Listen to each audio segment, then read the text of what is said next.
Good day po, Sir Marwin. Ako po si Bianan M. Silenio from BIS IT3C. Ngayon po ipapakita ko po ang aking 100 progress na design sa Adobe po.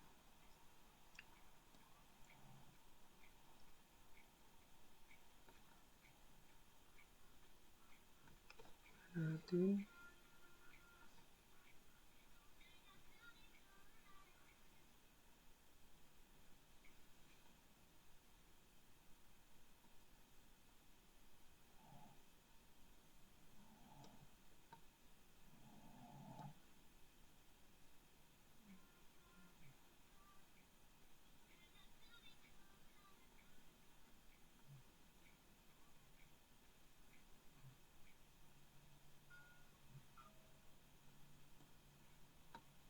Kita lang natin kung functional lahat. Dito po sa track na to, itong logo na track na to, click lang po yan para mapunta sa admin. Then dito po yung admin. Login admin. Tapos pwede rin siya sa back to main site. Yun po. Meron tayong manage products, dashboard, manage orders, and dashboard ulit. Try din natin itong manage drivers. Dito yung mga products, orders, then products. Pwede rin siyang i-edit.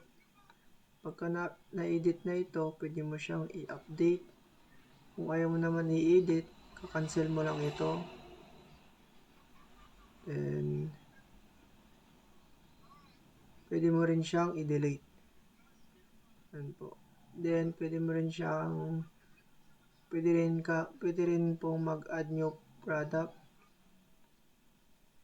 Yan po. Then,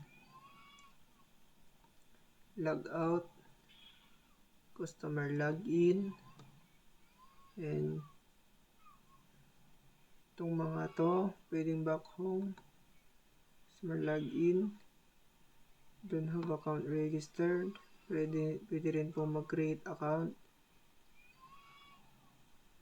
then create account tayo.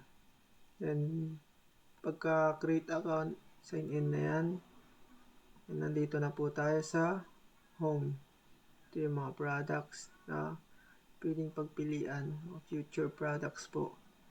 Dito po yung products. Pwede rin po siyang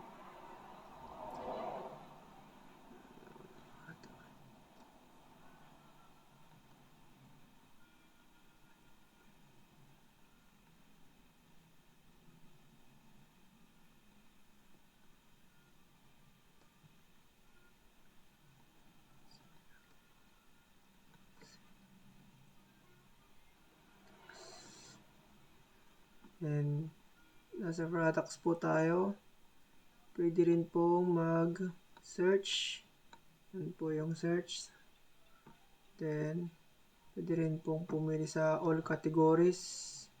Yan po yung all categories. Then, pagka magbabay ka, buy mo lang ito.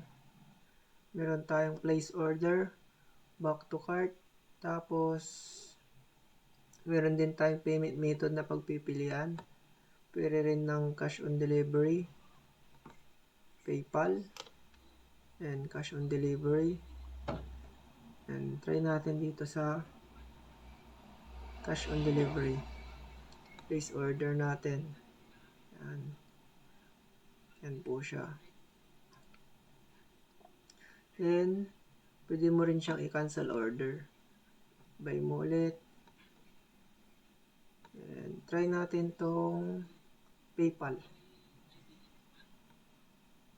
Place order. Yan. Na siya. And back to checkout. Yan. Tapos, ito yung cart. orders, then ito yung about.